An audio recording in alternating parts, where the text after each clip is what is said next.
going to be talking about yoga and why I left my yoga practice.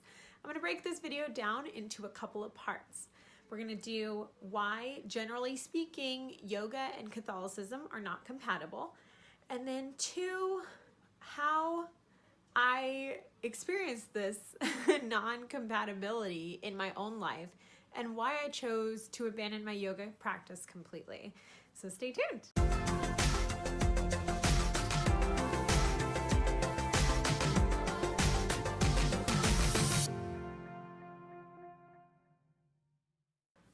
Hello everybody and welcome to the Crunchy Catholics. My name is Lauren, for those of you who are new, and here at the Crunchy Catholics we like to talk about the truth and purity of healthy living and then combine that with Catholicism. So you're going to get the best of both worlds, the healthy living and the Catholic.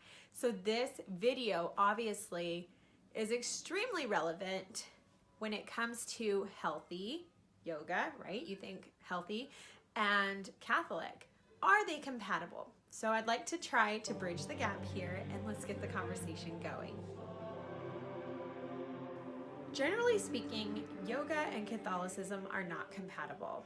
However, the church has not made a definitive teaching on this. There's nothing in the catechism that says Catholics cannot practice yoga. They can't do yoga classes at their, say, Fitness 20 gym or whatever. But many different priests over the years, since it's become popular in the United States, have told us to proceed with caution if we are interested in practicing yoga. Why would they say to proceed with caution? Well, granted, I realize there's many forms of yoga, so many forms, and there's different origins of each form, but today I'm going to focus on just a couple of them and why this would not be compatible. Many forms of yoga have Hindu origins, and this type of yoga literally is a worship to different gods. So the sun salutation, for example, that's the one everybody gives because that's the one that United States knows, is that sun salutation. That is a worship to the sun god, for example, and the different poses to the different gods. Each series of poses is a worship sequence. So what's wrong with that? So what's wrong, you may say, with touching your toes like that? You could say that's yoga, like, you know, you're in triangle pose or whatever you want to say. Well, maybe that's not bad, right? It's not bad to put your body in that pose, but if you put it in an order that is intended to worship gods and you don't believe in polytheism, you believe in one God, it seems a little strange, right? Okay. So if someone were to put their hand on their forehead, whatever, right? Or their hand on their heart, no big deal. Hand here, no big deal. Hand here. But what happens like when you're doing the sequence, this means something, right? Even if you don't believe it, if you're doing the sequence of series of moves, it means something in Catholicism. Well, I'm going to suggest that maybe it's the same thing with yoga. If you do the sequence of moves, it means something. Even if you don't believe it. It sends some sort of, I hate to use this word because it's so new agey, but I like it. It sends a sort of vibration into the universe. Ah, you guys hate me now. It sends a vibration into the universe and it's like, hey, I'm doing this sequence, but who are you talking to? Are you telling God that you're doing this sequence that worships, you know, gods that you don't believe in? Like, who are you talking to? So I'm a firm believer that we are not just what we see around us. There is a spiritual dimension to this world. I think a lot of you would agree with me if you're Catholic. So I really believe that there are evil spirits and good spirits. So if we're summoning something, who are we summoning? What are we summoning? What are we bringing into our lives? Okay, so it's just things to think about. There's other yoga practices that don't necessarily do series of moves. There's going to be more stationary. There's other ones that have Buddhist origins. But I'm just inviting you to look into the yoga that you're practicing and learn more about it. Okay? Because I'm about to tell you my story of my experience with yoga, and I feel like one of those superstitious, crazy old Mexican ladies, but I'm going to tell my story anyway, just in case like it gets somebody, helps somebody along the way. I don't know. I truly, from the bottom of my heart, believe that we're all on different spiritual journeys, and God is going to use different things in our lives in different ways. So I don't think it would be fair for me to come on here and say, drop your yoga right now, run away, blah, blah, blah, there's devils inside of you. I don't think that would be fair, because I don't know what God is doing in your life. But I know yoga was very bad for my soul, and I want to share that with the world because it might be bad for yours too. And if you have no idea and you're ignorant to the possibility of that, like I was, it can catch you off guard and then damage you. Like you don't realize it's coming, and then all of a sudden it comes to a head and things get out of control. So I just want to share my story in case you've never ever heard a priest or anybody say proceed cautiously if you're practicing yoga. When I was a teenager, I started practicing a little yoga at my high school with the theater group that I was in, and that was my first introduction to yoga. I thought it was really fun because I'm extremely flexible, so it was actually the one exercise I was good at. I'm asthmatic, so when I run, like that didn't work out for me. I would get little asthma attacks, but in yoga, like I could nail these moves. I could touch my nose to the floor. Like I felt really affirmed because I was good at it. In college, I actually began to practice yoga. Now, I was not practicing Catholicism at the time. I would go to church here and there, but I didn't know my faith. I really had no idea about Catholicism. Truth be told, I knew more about yoga than I knew about Catholicism. That's really sad.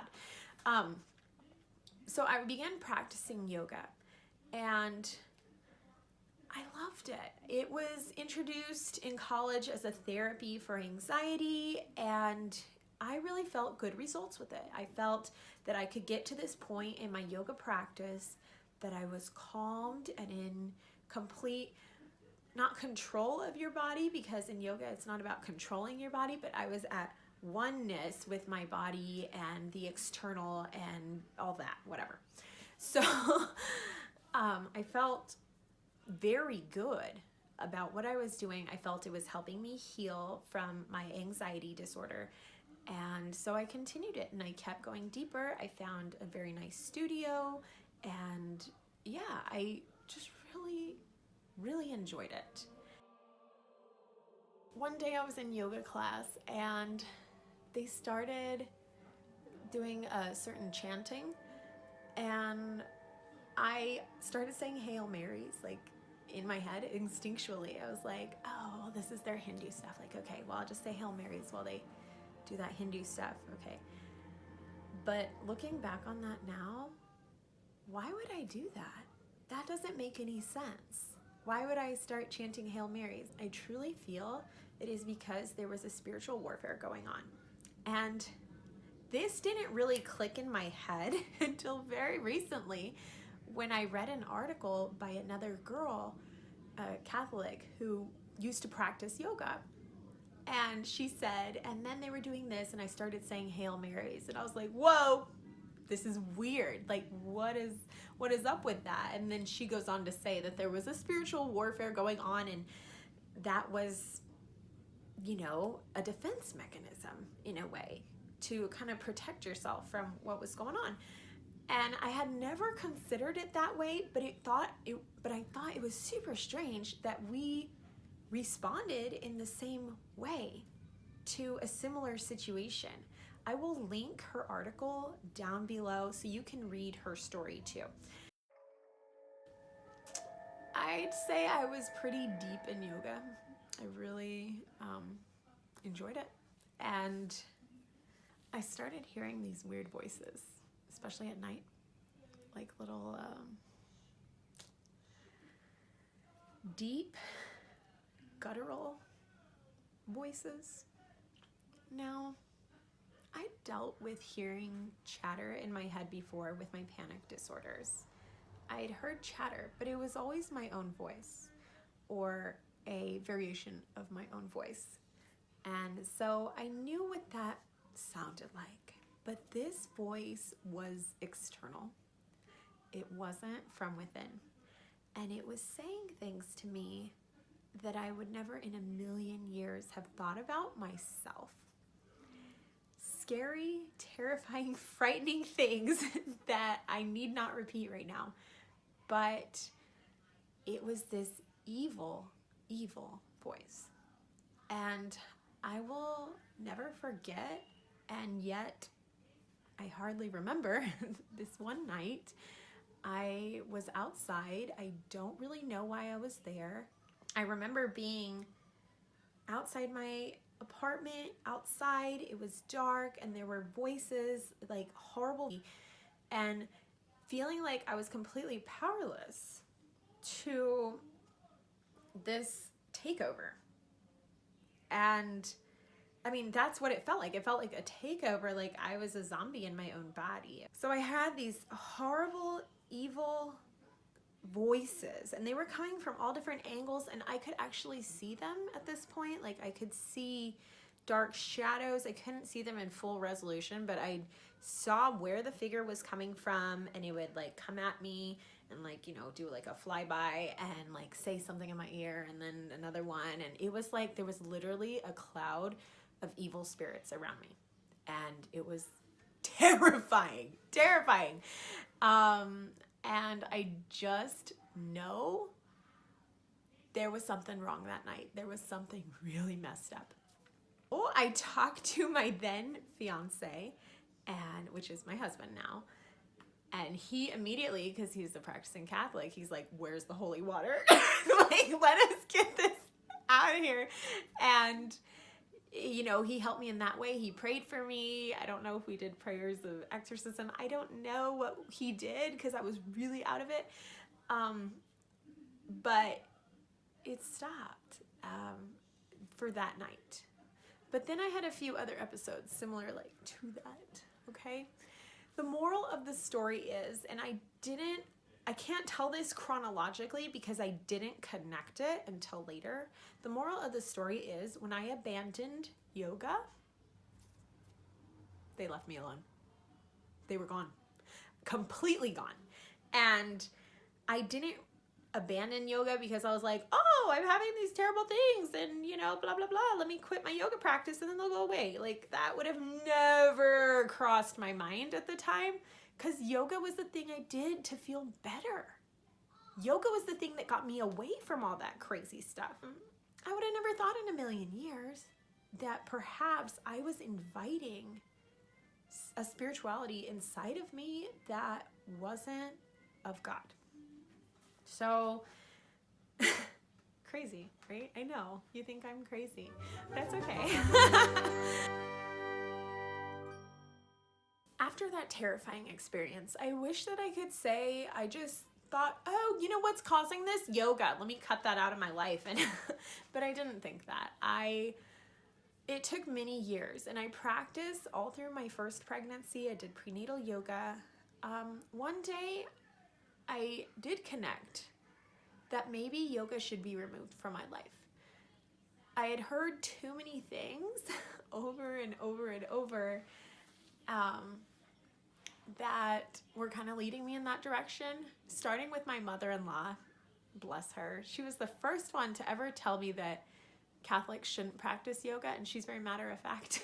So I told her, and in my yoga practice, blah, blah, blah. She's like, oh, yoga? Catholics don't do yoga. You should do something else. I was like, oh, okay. She's like, try Pilates. All right. I don't want to do Pilates. It's totally different. But that was the first time I'd ever heard maybe not to do it. And then I heard something else on Catholic radio. And then I heard something else in a mother's group I was in. And then I just kept hearing things. And then finally I went to the priest and I took it to confession. I said, I've been practicing yoga. I don't know if it's wrong, but I'm sorry if it is. And then we had a talk about it. So that was good.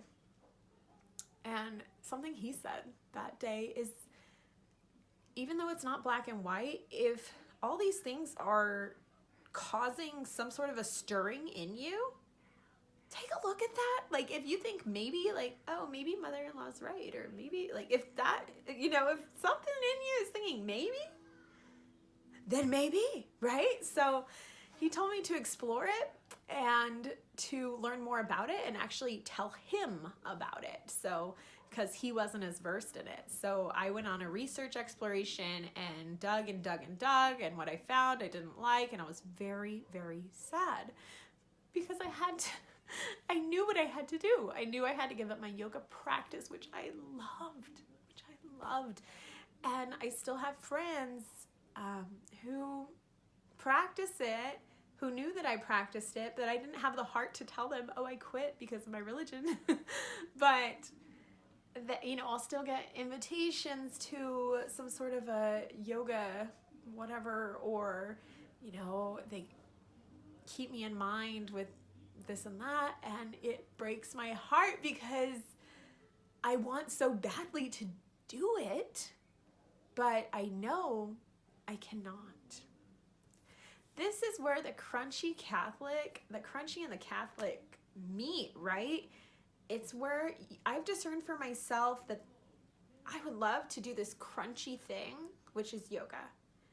And the Catholic in me cannot do it. It's like, it's called temperance. Catholic. Well, what about Catholic yoga? This is kind of a new trend.